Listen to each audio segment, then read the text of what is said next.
Hello artists and welcome to Watercolor Level C. Let's get started. Alright, so in front of me here I have my sketchbook and I'm going to go ahead and get my name on it. I'm going to circle Watercolor Level C and I'm going to put my 1 and a 2. Alright, let's see what we're learning today. It says, I can paint light to dark colors. I can paint the light colors first. I can add details with a small brush, and I can fill the paper with color. All right, let's take a look at that. So today what we're going to be doing is learning how to mix wet into wet colors. So I've got my small, medium, large brushes here. I'm going to go ahead and take a medium brush, get it wet. And remember, to activate my colors, I remember from last time, number order, color order, light to dark. But to activate my colors, I just get the brush a little wet, and then I'm going to go ahead and gently paint. Now, to make the color brighter or a little darker, I need more color, less water. If you want the color to be lighter, you'll need a little bit more water, but that also means that your water is going to move. So I'm going to wipe off my brush and I'm going to move to orange. Now, when we're using wet into wet paint, we can intentionally mix colors. So if I want a yellow orange, I'm going to paint the yellow or the orange right on top of this yellow here.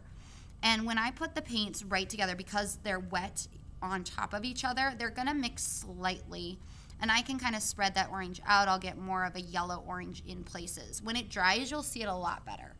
Wipe off my brush, wipe it off on the side for good water control. Activate my red very gently.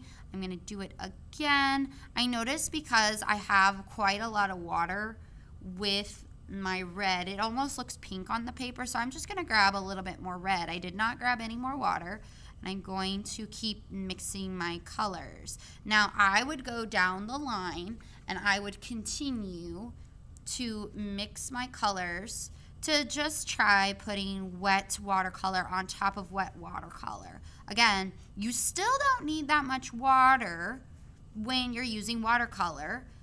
And then be looking for lighter colors versus darker colors depending upon how much water you use. All right, now let's talk about mini artwork. So it says, I need to plan my art by using pencil. I need to paint in color order, yellow, orange, red, green, blue, purple, brown, black. And then I need to add details when the paint is dry using a small brush. All right, so I've got a few different trace shapers here that I'm going to be using. And one of my goals today is to fill the paper up with color. So I'm going to be filling up this whole section. So you could do an abstract artwork like I am doing, but you could also do most anything you want. So I'm going to get the rest of this drawn out. A little bit of movie magic. All right, so I've gotten this all drawn out. I filled up the area, and now I'm going to start taking my small, medium, large brushes to start painting. Now, so I'm going to start with the lightest color first. In my head, I kind of want the color yellow, so I'm going to make sure my brush is washed out.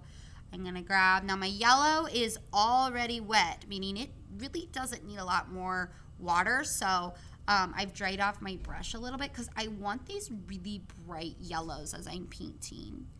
And again, when you are working with watercolor, the more practice you get, the more you're going to notice about how much water or not to use. You're looking for a smooth consistency of color, not for the watercolor to be sticky looking or for it to be dry looking, but you want this nice smooth feeling here. And sometimes you might have to add more color to the, or more water to the color as it dries because it's constantly drying because of the air. But you'll just kind of have to feel that out as you go. All right, so for myself, for my mini artwork, I don't want any orange or red in it. So I'm just gonna skip those colors and move on to green for my next color. Get a couple more areas of yellow. All right, movie magic. All right, now for me, again, I'm switching that orange and red. I would just go right to green. It's pretty activated already, so I would just start to paint. Now, again, when I'm painting colors next to each other, I really do need to be careful with my lines and then how much water I've gotten on my brush. Now, my green is pretty watery at the moment, so I'm being extra careful because if I go into the yellow, those paints are going to mix like I saw up top. I would paint this in my color orders, all of it, and then I would work on the details. So a little bit more movie magic here. All right, so I switched to a different page here, and I wanted to show you I got all the base layers done.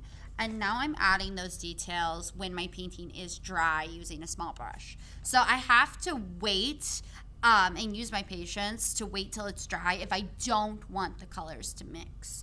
So these are ways to add fun details. Remember, details, I can use details like adding fun lines with a small brush here.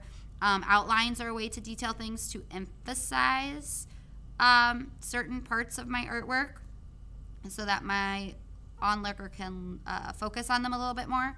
Adding fun dots or lines like little wiggles are also another fun way to add details. Now, I am using black for my details, but you do not have to use black for your details. I'm going to wash out my brush, and I'll show you what I mean. And so if I wanted a little bit of blue on top of my yellow, I could add detail lines with this, but once my yellow's dry, the blue's going to be translucent still, but I can get the color on top of the color as long as I'm not using a lot of water. Now, eventually, if I use too much water, the yellow underneath the blue will reactivate and it will start mixing again, but as long as I'm not using a lot of water and we're putting wet watercolor on dry paper, then the amount of mixing that happens will be minimal, but you get this really cool translucent effect. Happy creating!